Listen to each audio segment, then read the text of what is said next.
Good afternoon, ladies and gentlemen, and welcome to another new edition of Africa Today, where we get you the latest news and events taking place on the local and African scene in specific. And we will start off with our major top stories and reports. The Gavi Vaccine Alliance hopes deliveries of COVID-19 vaccines from India can be resumed in the third quarter of this year after the pandemic-battered country halted exports to focus on its surge in infections. We have more details in this report. India's vaccine exports halted in March are unlikely to resume until at least October as it diverts shots for domestic use. Between February and May, Africa received just 18.2 million of the 66 million doses expected through COVAX. There's left tens of millions of Africans who have received a first dose of AstraZeneca in limbo. Africa's dilemma highlights the vast inequality between rich nations who were able to corner vaccine supplies early on and poor countries dependent upon COVAX and donations. To date, some 1.53 billion doses have been administered globally, but only around 1% of them in Africa, according to the WHO.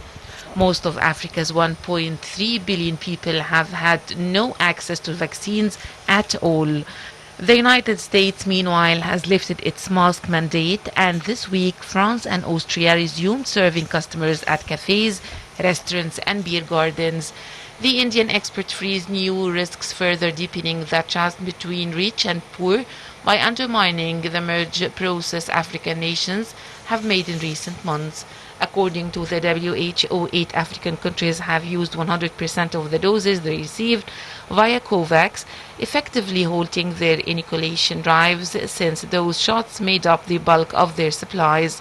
Others are running low. Most countries have either already reached the 12-week interval recommended between doses or will do so by mid-June. A minimum of 20 million doses are needed to deliver second doses by the end of June, with 5 million needed in July. China has also donated doses of its 2 leading vaccines to African governments, and this week US President Joe Biden said he would send at least 20 million vaccine doses abroad by end of June, though it's not known how many might go to Africa. Africa, luckily, has so far avoided outbreaks on the scale seen in the United States, parts of Europe and now India. Welcome back, dear viewers, and still with our special reports. Prime Minister Hichem Michichi said Tunisia will seek a $4 billion loan program from the International Monetary Fund in talks starting next week, stating that politicians faced a last opportunity to save the economy. More details. The governor of Tunisian Central Bank, Marwan Abbasi, said that there was no other solution for Tunisia than to turn to the International Monetary Fund to balance its budget, warning that appealing to its establishment would lead to a spiral of inflation. Tunisia, which is struggling to pay off its debts and balance its budget, is in discussion with the IMF for a new multi-year loan in return for the socially difficult reforms designed to clean up its finances. The country's Prime Minister Michichi said at the beginning of May that his government would approach the multilateral lender for a $4 billion loan, calling it a last opportunity to save the economy. The Minister of Economy, Ali Kouli, detailed to MPs the main reforms discussed with the international body based in Washington. These include reducing subsidies for basic necessities, acting on the state payroll, which employs 680,000 people in a country of 12 million people. After years of economic gloom and short-term management, the COVID-19 pandemic has brought the small North African country to its knees.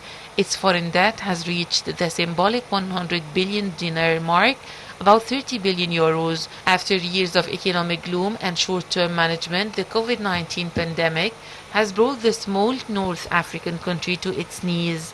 Its foreign debt has reached the symbolic 100 billion dinar mark, about 30 billion euros, for example, 100% of the gross domestic product.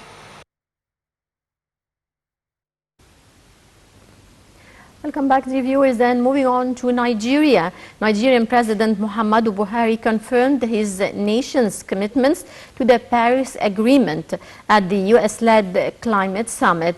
He said institutional frameworks have been made to cut emissions by 2030. We have more details on this report. Nigerian President Muhammadu Buhari confirmed his nation's commitments to the Paris Agreement at the US-led climate summit. Speaking virtually to the White House from Abuja, Buhari said, since 2016, Nigeria has undertaken major environmentally sound and climate-friendly programs. He said institutional frameworks have been made to cut emissions by 2030. Kenya's President Uhuru Kenyatta laid out the African nation's target for clean energy and reducing carbon emissions at the US-led climate summit. South Africa's President Ramaphosa used his address to urge developed nations to assist developing nations to meet climate targets. He said poorer countries who typically contribute less global emissions, they often suffer the most from the devastating effects of the climate change. Africa has committed to cut 32% of emissions by 2030. The continent is currently developing a strategy for greenhouse gas emissions to be presented to the United Nations Framework Convention on Climate Change before COP26 in November. Welcome back, ladies and gentlemen, and we're joined over the phone by Ambassador Gamal Bayoumi, former assistant to the Foreign Minister. Good afternoon, Mr. Ambassador. Good afternoon. How are you? How are you, sir?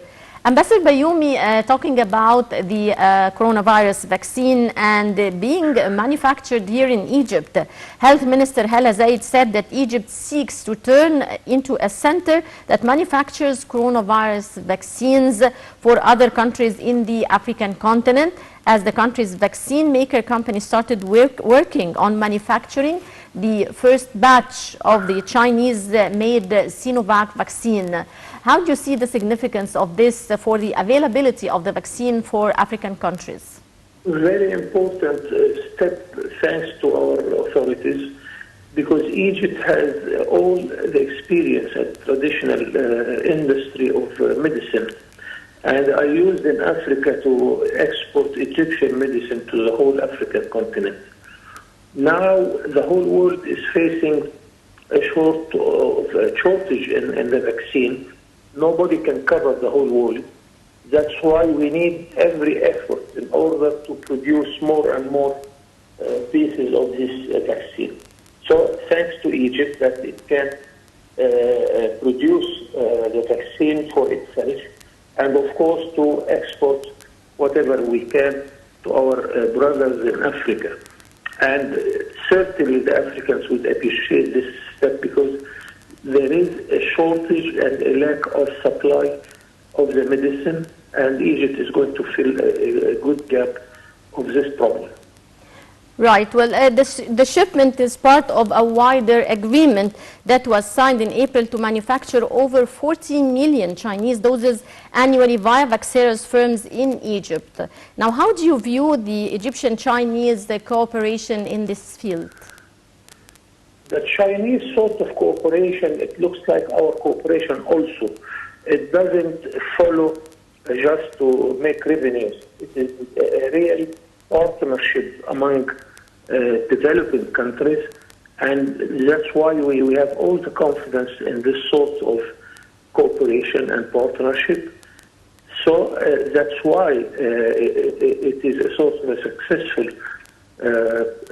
process between the two countries, Egypt and China, not only in the medicine, but we attracted China and the European Union and other donors in order to invest in general in Africa with the Egyptian experience, which is a very old and acceptable experience in Africa. Mm-hmm. So everybody would benefit from this step.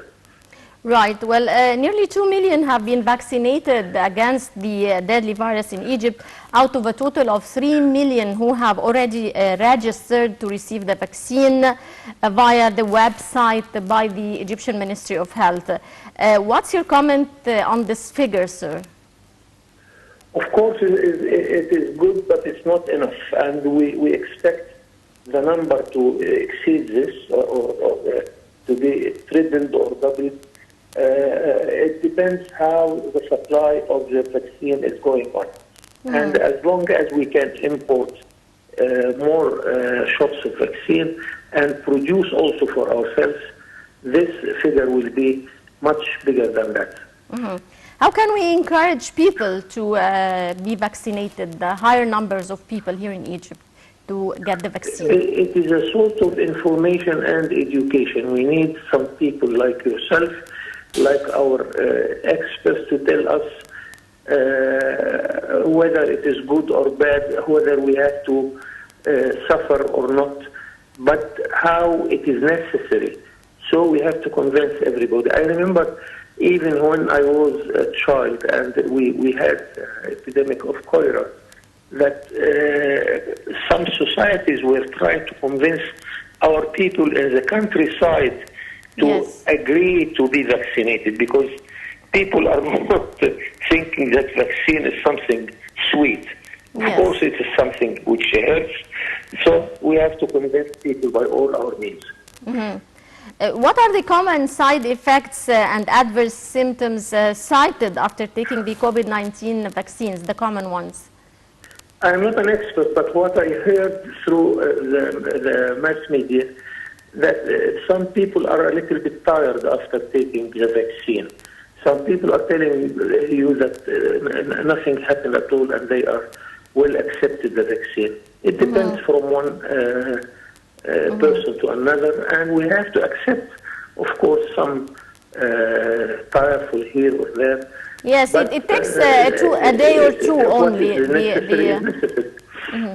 The side effects takes more 1 or 2 days, not more than that, as have been advised by the media. That's what I heard, yes, exactly. Yes. How long, in your opinion, would it take to have global immunity? I mean, going back to normal life, in your opinion?